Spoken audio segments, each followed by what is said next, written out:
वाणीं सरस्वतीं व्यासं ततो जयमुदीरये। सूत जी शौनकादिक ऋषियों को सावधान करते।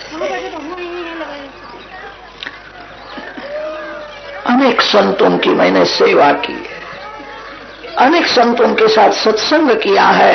मेरे को सत्संग में जो मिला है आपकी सेवा में मैं अर्पण करूं। मैं जरा भी संकोच नहीं करूं। मैंने एक निश्चय किया है, यह जीव ईश्वर का अंश है। जीव ईश्वर से अलग हुआ तभी से दुखी है। जीव ईश्वर से अलग हुआ तभी से उसको काम सताता है। जीव ईश्वर से अलग हुआ तभी से उसको काल मारता है। काम और काल सभी के पीछे पड़े हैं, किसी को शांति नहीं है। जीव ईश्वर का अंश है, ईश्वर से अलग हो गया।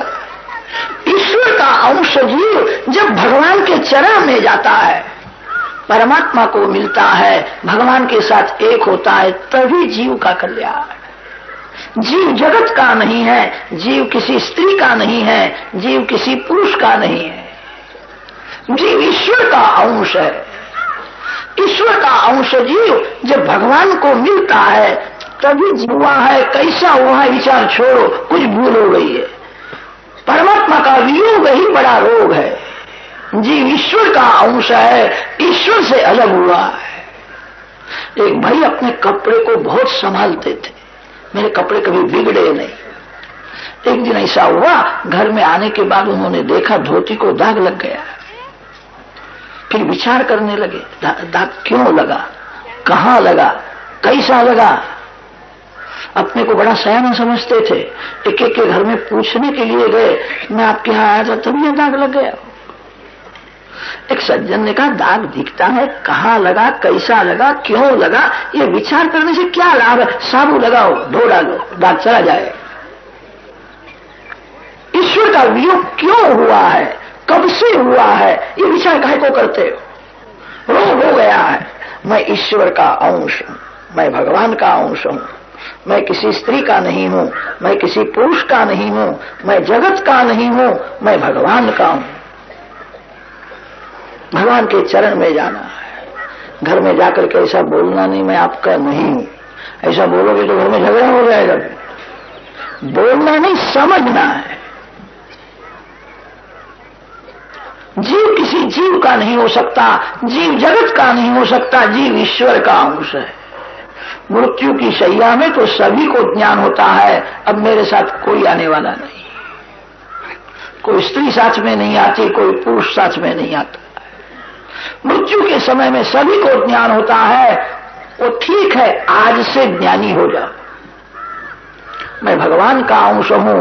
वासुदेवे भगवती भक्ति योगा प्रयोजितः जनयति आशु वैराग्यम ज्ञानम यद ब्रह्म दर्शनम। परमात्मा नारायण का ध्यान करो, नारायण की पूजा करो, नारायण नारायण नारायण कीर्तन में तन्मय हो जाओ, आपको भगवान का दर्शन होगा। जिसको भगवान का दर्शन होता है वो ऐसा नहीं बोल सकता मैं भगवान को जानता हूं, ऐसा भी नहीं बोल सकता मैं भगवान को नहीं जानता। जो जिसको भगवान का बराबर दर्शन हुआ वह एक क्षण भगवान से अलग नहीं रह सकता। खोजा सकल जहां में पाया पता तेरा नहीं, जब पता तेरा लगा तो अब पता मेरा नहीं। एक भक्त भगवान को कहता है, बहुत वर्षों से मैं आपके पीछे पड़ा था, आपकी पूजा करता था, आपके नाम का जप करता था, आपका दर्शन कभी होता नहीं था। जिस दिन आपका दर्शन हुआ उस दिन फिर मैं रहा नहीं। भगवान का दर्शन करने वाला भगवान से अलग नहीं रह सकता। उसको कैसा आनंद मिलता है उसका वर्णन शब्द से नहीं हो सकता। धीरे धीरे घर में संयम को बढ़ाओ, घर में भक्ति को बढ़ाओ, भक्ति में लोभ रखो, भोग में संतोष मानो।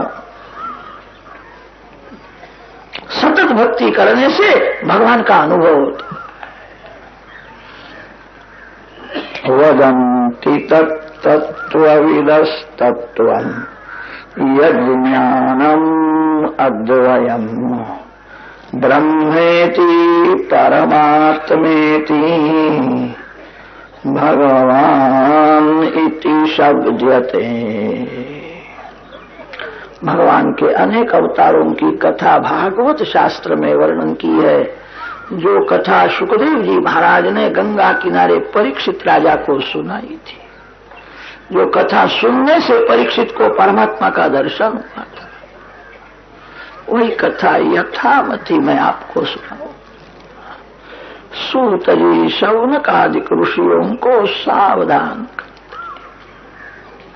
शौनक मुनि ने प्रश्न किया है, व्यास जी ने भागवत की रचना क्यों की, इसका कारण क्या हुआ? सुना है सुखदेव जी महाराज तो जन्म से ही महान ज्ञानी थे, परिपूर्ण वैराग था, उनको भागवत पढ़ने की क्या जरूरत है? जिसको कुछ करने की इच्छा होती है उसका मन ठरता ही नहीं। सुखदेव जी को कुछ पढ़ने की जरूरत ही नहीं है। ज्ञानामृतेन तृप्तस्य नित्य युक्तस्य योगिनः। सुखदेव जी जैसे ब्रह्मनिष्ठ महापुरुष एक क्षण परमात्मा का दर्शन किए बिना रह नहीं सकते। भगवान का ध्यान छोड़ करके भागवत पढ़ने के लिए बैठे थे। ग्रंथों में तो ऐसा वर्णन आता है, गाय माता का सिंग है, उसके अग्रभाग में सरसों का दाना जितने समय टिकता है उतने समय भी ज्ञानी पुरुष परमात्मा का ध्यान नहीं छोड़ सकते। गाय माता का सिंग, उसके अग्रभाग में सरसों का दाना कितना समय टिकेगा? निमेषार्धम न तिष्ठन्ति वृत्तिम ब्रह्ममयी बिना, जिसका मन नारायणाकार हो गया, ब्रह्माकार मनोवृत्ति जिसकी स्थिर है, ऐसे ब्रह्मनिष्ठ महापुरुष एक क्षण परमात्मा का ध्यान नहीं छोड़ सकते हैं। सुखदेव जी महाराज भगवान का ध्यान छोड़ करके भागवत पढ़ने के लिए बैठे थे। उनको पढ़ने से क्या लाभ था? सुखदेव जी महाराज ने परीक्षित राजा को यह कथा सुनाई। सुखदेव जी को लंगोटी की भी जरूरत नहीं थी, राजा के यहाँ कथा करने के लिए गए। जिनका वासना का वस्त्र गिर गया है, जो वासना रहित है, निर्विकार है, राजा के यहाँ कथा करने के लिए जाता है। राजा के यहाँ तो वही जाता है जिसको कुछ लेकर के जाना है, जिसको परमात्मा का अनुभव हुआ है। ऐसे सुखदेव जी महाराज परीक्षित राजा के यहाँ कथा करने के लिए। परीक्षित को शाप कैसा हुआ था? शौनक मुनि ने अनेक प्रश्न किए हैं। सूत जी अब कथा का आरंभ करते हैं। द्वापर युग के समाप्ति का समय था। व्यास महर्षि को कलयुग का दर्शन हुआ। आजकल जो कुछ हो रहा है, व्यास जी ने 5000 वर्षों से प्रथम वह देखा था। कलयुग में लोगों का जीवन अर्थ प्रधान और काम प्रधान जीवन हो, पैसा कमाना और सुख भोगना। अर्थ और काम से जीव आगे जाएगा ही नहीं। कलयुग के विलासी लोग कुल गोत्र जाति का विचार किए बिना स्नेह लग्न करेंगे। कलयुग में वर्ण संकर जाति संकर बहुत होगा। कलयुग में धर्म गौण हो जाएगा, धर्म मुख्य होगा। कलयुग में परमात्मा गौण हो जाएंगे, काम सुख जीवन में मुख्य होगा। व्यास जी ने सब कुछ देखा था, वेदों के विभाग किए हैं, पुराणों की रचना की। ये सब करने पर भी व्यास जी को शांति मिली नहीं। व्यास जी चिंता में बैठे थे। नारद जी वहां आए। नारद जी का स्वागत किया है। मेरे को शांति नहीं, मेरी कुछ भूल हो गई। साधारण मानव अपने को निर्दोष समझता है, बहुत अक्कड़ में चलता है। व्यास महर्षि के समान कोई महान बुद्धिमान हुआ नहीं, होने वाला नहीं। व्यास जी को ऐसा लगता है मेरी कुछ भूल है।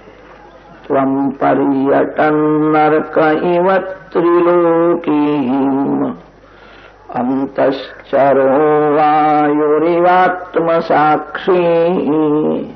परावरे ब्रह्मणि धर्मतो व्रतैः स्नातस्य मे न्यूनमलं विचक्ष्व। परे ब्रह्मणि अवरे च ब्रह्मणि स्नातस्य मे न्यूनम विचक्ष्व। मेरी कुछ भूल हो गई है, मेरी को शांति नहीं है। संत हृदय सरल होता है। सरलता से व्यास जी ने कहा है, नारद जी को आश्चर्य हुआ, इतने बड़े ज्ञानी, ऐसे महान बुद्धिमान कैसा बोलते हैं। मेरी कुछ भूल है कि महाराज आपकी क्या भूल हो सकती है? आपकी कोई भूल नहीं, मेरी प्रशंसा न करो, मेरी कुछ भूल हो गई। मैं न्यूनम विचक्षु। नारद जी ने कहा, थोड़ी आपकी भूल हो गई है। आपने कहीं कहीं पुराणों में धर्म को बहुत महत्व दिया है। श्री कृष्ण प्रेम गौण हो गया। ज्ञानी होना बड़ा कठिन नहीं है, प्रभु प्रेमी होना बड़ा कठिन। कितने लोगों को ज्ञान होता है, ज्ञान होने पर भी पैसे के साथ बहुत प्रेम करते हैं। 1000-2000 का नुकसान हुए तो हृदय जलने लगता है, मेरे 2000 गए। ज्ञान तभी सफल होता है जो परमात्मा के साथ ही प्रेम करता है। जो जड़ वस्तु के साथ प्रेम करता है उसको परमात्मा का कभी अनुभव नहीं होता। ज्ञान भक्ति से ही सफल होता है, कर्मयोग भक्ति से ही सफल होता है। कर्मयोग में एक बड़ा दोष है, जो सर्वकाल सत्कर्म करता रहता है उसके मन में सूक्ष्म अभिमान आता है। मेरे को कोई स्वार्थ नहीं है, लोगों के लिए सब मैं करता हूं। अभिमान बढ़ जावे वहां सभी दोष आते हैं। सत्कर्म सर्वकाल करो, ऐसा भाव रखो, करता भगवान करते हैं, भगवान करते हैं। प्रेम का परिणाम समर्पण है। जिसका भगवान में अतिशय प्रेम है वही परमात्मा को समर्पण कर सकता है। सर्वकाल सत्कर्म करना है और भगवान ने किया, भगवान ने किया। जो कुछ अच्छा हुआ भगवान ने किया, जो कुछ बुरा हुआ सो मैंने किया। ऐसा भाव जो दृढ़ करता है वही भक्ति कर सकता है। श्री कृष्ण प्रेम से कर्मयोग सफल होता है, श्री कृष्ण प्रेम से ही ज्ञान सफल होता है। जहां कम प्रेम है वहां जीव भी अपने स्वरूप को छिपाता है। जहां अतिशय प्रेम होवे वहां जीव पर्दा दूर करके स्वरूप को प्रकट करता है। साधारण कोई मानव घर में आया हो तो बहुत से लोग तिजोरी भी नहीं खोलते, प्रतीक्षा करते यहां से रुक जावे फिर खोले। जहां कम प्रेम है वहां जीव भी पर्दा रखता है। जीव जगत के साथ बहुत प्रेम करता है, इसीलिए भगवान माया के पर्दे में रहते हैं। ज्ञानी होना बड़ा कठिन नहीं है, श्री कृष्ण प्रेमी होना बड़ा कठिन है। कर्मयोग श्री कृष्ण प्रेम से ही सफल होता है। आपने ज्ञान का वर्णन बहुत किया, कर्मयोग का वर्णन किया, प्रेम में पागल होकर के कृष्ण कथा आपने विस्तार पूर्वक नहीं। कोई भी जीव प्रेम किए बिना नहीं रह सकता है। जीव जगत के साथ प्रेम करके ही दुखी हुआ है। ऐसी कथा करो जीव परमात्मा के साथ प्रेम करे। बहुत ज्ञान की जरूरत नहीं है, जगत को प्रेम शास्त्र की जरूरत है। भागवत प्रेम शास्त्र है। श्री कृष्ण की सभी लीला प्रेम से भरी हुई है। कृष्ण लीला का आरंभ होता है पूतना चरित्र से। पूतना सुंदर श्रृंगार करके भगवान के पास आई है और बालकृष्ण को पूतना ने ऐसा कहा, मेरे को कोई पुत्र नहीं है, मैं बहुत दुखी। पूत शब्द का अर्थ होता है पुत्र, ना शब्द का अर्थ है नहीं। पूतना ने कहा मेरे को पुत्र नहीं है। बालकृष्ण भूतन के बल चलते हुए पूतना के गोद में आए, प्रेम से देखते हैं, आज से तू मेरी मां हो गई, मैं तेरा बेटा हो गया। तू भी मेरी मां है। पूतना के गोद में बालकृष्ण आए। बालकृष्ण को नाट्य कैसा सुंदर बाल, ऐसा मैंने जगत में कहीं देखा नहीं। इसकी आंख कैसी है, इसका रंग कैसा है, मैं कैसी दुष्ट हूं, इस बालक को मैं मारने के लिए आई। तो कहता है मैं तेरा बालक हूं, तू मेरी मां है। कैसा प्रेम करता है। मैं दुष्ट हूं। पूतना ने कहा बेटा मैं दुष्ट हूं, तू मेरे को मां मानता है, मैं तेरे को विष देने के लिए आई हूं, मैं तेरे को मारने के लिए आई। बालकृष्ण ने कहा एक बार मैंने तेरे को मां मान लिया, अब तू मेरे को जो देगी वो मैं लूंगा। पूतना विष देती है। विष देने वाली पूतना के साथ प्रेम किया। वासना ही विष है। जो विष खाता है एक ही बार मरता है। वासना ऐसा विष है, अनेक जन्म से जीव को मारता है। जो श्री कृष्ण के साथ अतिशय प्रेम करेगा, भगवान कृपा करके वासना का विष खींच लेते हैं। पूतना विष देती है, श्री कृष्ण पूतना को वासना रहित बना देते। विष देने वाली पूतना को मुक्ति देते हैं। बालकृष्ण को जो विष देता है उसके साथ भी बालकृष्ण प्रेम करते। बालकृष्ण को जो बहुत प्रेम से माखन मिश्री दे, उसको बालकृष्ण क्या न दे। वो तो विष देने वाले को भी मुक्ति देते हैं। श्री कृष्ण का स्वरूप प्रेममय है। बाल बाल मित्रों के साथ प्रेम किया, कोई स्वार्थ नहीं है। ये गोकुल के ब्रजवासी पढ़े लिखे नहीं थे, बहुत गरीब थे, मूर्ख थे। श्री कृष्ण सभी के साथ प्रेम करते। श्री कृष्ण प्रेम की मूर्ति है। श्री कृष्ण लीला में केवल प्रेम ही प्रेम है। कोई भी जीव प्रेम किए बिना नहीं रह सकता है। ऐसी कथा करो, श्री कृष्ण में प्रेम हो। भगवान के सौंदर्य में, भगवान के सद्गुणों में मन जब फंस जाता है तभी जीवन सुधरने लगता है। जिसको संसार में सौंदर्य दिखता है, भगवान सर्व सद्गुण संपन्न है, भगवान में कोई दोष नहीं है। भगवान अतिशय प्रेम करते हैं, भगवान अति उदार है। ऐसी कथा करो, कथा सुनने वाले को श्री कृष्ण में प्रेम हो, भगवान में प्रेम हो, तभी जीवन सुधरेगा। दूसरा कोई उपाय नहीं। कोई भी जीव प्रेम किए बिना नहीं रह सकता है। जीव जगत के साथ प्रेम करके ही दुखी हुआ है। ऐसी कथा करो, श्री कृष्ण में प्रेम हो। जगत को एक प्रेम शास्त्र। नारद जी ने पूर्व जन्म की अपनी कथा सुनाई है। पूर्व जन्म में मैं एक दासी का पुत्र था, भील कोलियों के साथ खेलता था। मेरे को आचार विचार का ज्ञान नहीं था। 4 महीने तक मैंने संतों की सेवा की, कृष्ण कथा श्रवण की। संत धन देकर के सुखी नहीं करते हैं, संत मन को सुनार देते।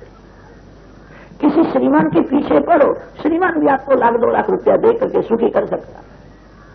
धन देकर के सुखी करना यह काम संत का नहीं है। संत वासना का विनाश करके सुखी करते। संत भक्ति का रंग लगा देते हैं। संत बिगड़े हुए मन को सुधारते हैं। 4 महीने तक मैंने संतों की सेवा की, मैंने कृष्ण कथा सुनी। गुरुदेव ने मेरे ऊपर कृपा की। मेरे को कहा बेटा, मन से गोकुल वृंदावन में रहना है, तन से मां की सेवा करो, मन से भगवान की भक्ति करो। कोई मानव आपका मन मांगता भी नहीं। मानव तो धन मांगता है, मानव तन मांगता है। किसी भी मानव को मन देने की क्या जरूरत है। बेटा, मन से गोकुल वृंदावन में रहना, आज से ऐसी भावना करना। मैं नंद बाबा के घर का एक साधारण लोग, बालकृष्ण मेरे मालिक है। मेरे मालिक अति उदार है, अतिशय प्रेम करते हैं। मेरे ऊपर उनकी बहुत कृपा है। जो मन से गोकुल वृंदावन में रहता है वही वैष्णव है। आपका मन जहां है वही आप हो, आपका तन जहां है वहां आप नहीं हो। मेरे गुरुदेव ने मेरे को ऐसा उपदेश दिया, हरे कृष्ण महामंत्र का मैंने 32 लाख जप किया। मेरे को अंदर प्रकाश का दर्शन होने लगा, बाहर प्रकाश का दर्शन होने लगा। प्रकाश में बाहर कृष्ण का स्वरूप दिखता है। गुरुदेव ने ऐसी कृपा की। 4 महीने तक कृष्ण कथा सुनने से मेरा पाप छूट गया, भक्ति का रंग। आप ऐसी कथा करो, कथा सुनने वाले को श्री कृष्ण में प्रेम होवे। अब बहुत ज्ञान की जरूरत नहीं है। अब कलयुग आ रहा है, कलयुग के जीवन का कल्याण करने के लिए आपका अवतार हुआ है। कलयुग का मानव विलासी है, कलयुग का मानव व्यसनी है। वो आपके वेदांत का तत्व ज्ञान नहीं पचा सकता। कलयुग का मानव जिसने भोग में शक्ति का विनाश किया है वो कभी योगी नहीं हो सकता। योगी वही हो सकता है जिसने शक्ति का संग्रह किया है। शास्त्रों में उसके लिए ऊर्ध्वरेता शब्द आता है। जो ऊर्ध्वरेता है, जिसने शक्ति का संग्रह किया है, वही योगी हो सकता है। जिसने भोग में शक्ति का विनाश किया है वो योगी नहीं हो सकता। योग मार्ग, ज्ञान मार्ग श्रेष्ठ है, कलयुग के जीवन को बहुत उपयोगी नहीं। जगत को एक प्रेम मार्ग बताने की जरूरत है। ऐसी कथा करो, आपको समाधि में जैसा दर्शन हो वैसा बोलो। व्यास महर्षि को समाधि में श्री कृष्ण की मधुर लीला का दर्शन हुआ है, जैसा दर्शन हुआ वैसा बोलते। भागवत में व्यास जी की समाधि भाषा मुख्य है। इतर ग्रंथों में व्यास जी की लौकिकी भाषा है। व्यास जी का अंतिम ग्रंथ भागवत है। भागवत की रचना करने के बाद कलम रख दी है। अब बोलना नहीं, देखना नहीं, कुछ लिखना नहीं। मेरे को जो मिला था मैंने जगत को अर्पण कर दिया। व्यास जी का यह अंतिम ग्रंथ है। भागवत एक प्रेम शास्त्र है। व्यास जी ने सुखदेव जी को सुनाया है।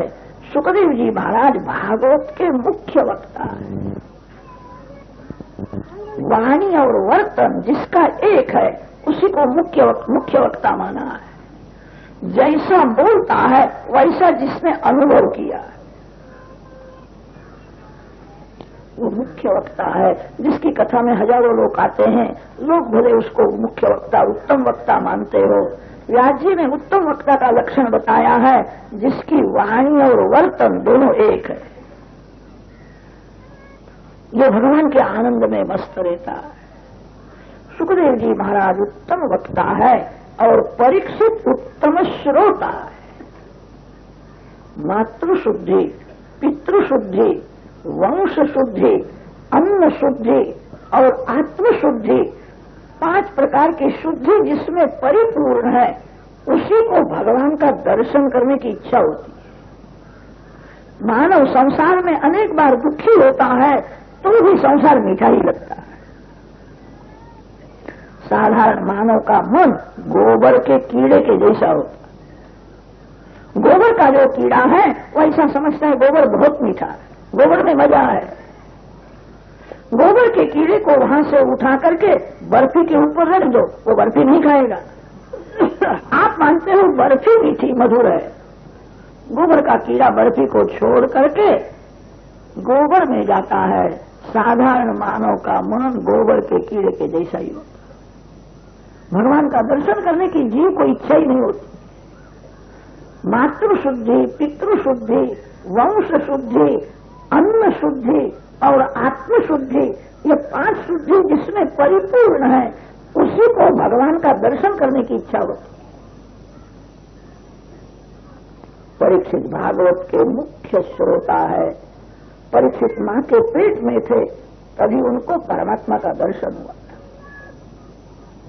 पांडव वंश का विनाश करने के लिए अश्वत्थामा ने उत्तरादि के गर्भ ऊपर ब्रह्मास्त्र छोड़ा। ऐसा ब्रह्मास्त्र छोड़ा है मां का मरण न होवे, पेट में जो पुत्र है वो जीवित न रहे। उत्तरा जी ने श्री कृष्ण का स्मरण किया। भगवान आते हैं, भगवान ने उत्तरा जी के पेट में प्रवेश किया है, ब्रह्मास्त्र का निवारण किया। भागवत के मुख्य श्रोता परीक्षित, मां के पेट में उनको भगवान का दर्शन हुआ। शास्त्रों में वर्णन आता है, गर्भ में जीव नरक का दुख भोगता है, गर्भवास है, नरकवास है। भागवत के मुख्य श्रोता परीक्षित को गर्भ में भगवान का दर्शन हुआ।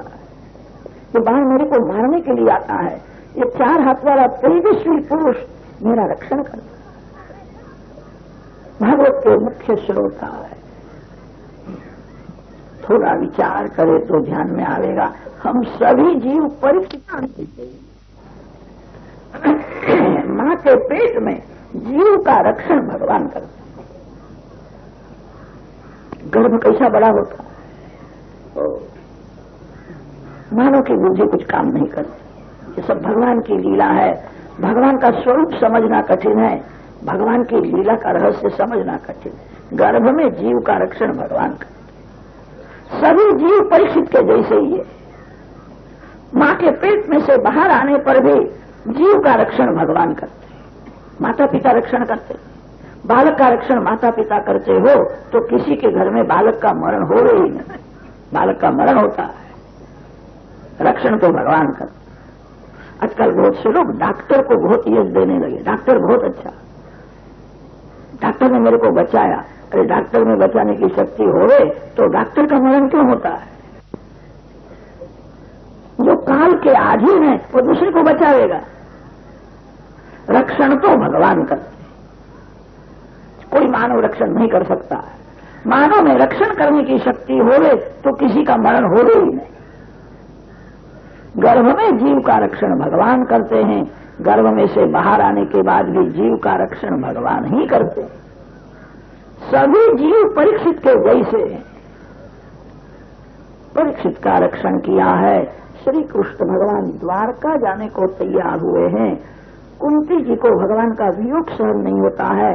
कुंती जी वारंवार वंदन कर, नमस्ये पुरुषं त्वाद्यम् ईश्वरं प्रकृते परम। कुंती जी की ऐसी इच्छा है, भगवान मेरे आंख से दूर न जाए, सर्वकाल में भगवान का दर्शन करूं, भगवान की सेवा करूं। श्री कृष्ण वियोग का जिसको दुख होता है वही भगवान की भक्ति करता है। भगवान के वियोग में जिसको संसार मीठा लगता है, श्री कृष्ण वियोग में जिसका मन संसार में रमता है, वो संसार की भक्ति करता है। कुंती जी को भगवान का वियोग सहन नहीं होता, मेरे भगवान मेरे आंख से दूर न जाए। कुंती जी वंदन करती है, वंदन भगवान को बंधन में डालता है। वैष्णव परमात्मा को वंदन से ही वश कर सकता है। जगत में जो कुछ है सभी भगवान का है, भगवान ही मालिक है। जीव ईश्वर को क्या दे सकता है? बहुत से लोग मंदिर में सेवा बहुत करते हैं, सेवा करने के बाद अक्कड़ में चलते हैं, ये सब मंदिर मैं चलाता हूं, ये सब मेरी सेवा है। भगवान गाल में स्मित हास्य करते हैं, अरे मेरा मंदिर तू क्या चलाता है, तेरे को अक्कल नहीं है, तेरा घर मैं चलाता हूं, तेरे को खबर नहीं है। जीव ईश्वर को क्या दे सकता है? जीव अल्प शक्ति है, अल्प बुद्धि है। जीव भगवान को वंदन से ही वश कर सकता है। 2-3 मिनट हो कि भगवान का दर्शन करो, वंदन करो। जिस स्वरूप की आप पूजा करते हैं उस स्वरूप का दर्शन करो, मन से वंदन करो। वंदन से ही जीव ईश्वर को वश कर सकता है। वंदन के बिना जीव के पास ऐसा कोई साधन नहीं है भगवान को प्रसन्न कर सके। कुंती जी स्तुति करती है, वंदन करती है।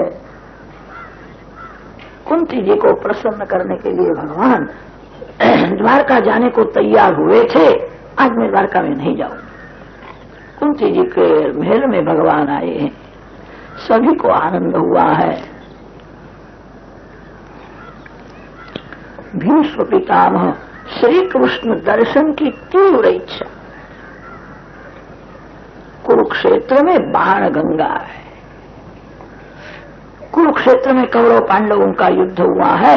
युद्ध में भीष्म पितामह रथ में से गिर जाते, क्षत्रिय भी। कुरुक्षेत्र में ही गीता जी का उपदेश हुआ है। भीष्म पितामह को प्यास लगी थी। दुर्योधन सोने की झाड़ी में जल लेकर के आया था। भीष्म पितामह ने कहा, जा यहां से, तेरे हाथ का पानी नहीं पीना है, जा यहां से, तू बड़ा पापी है, अति पापी के हाथ का पानी भी नहीं पीना चाहिए। दुर्योधन जल लेकर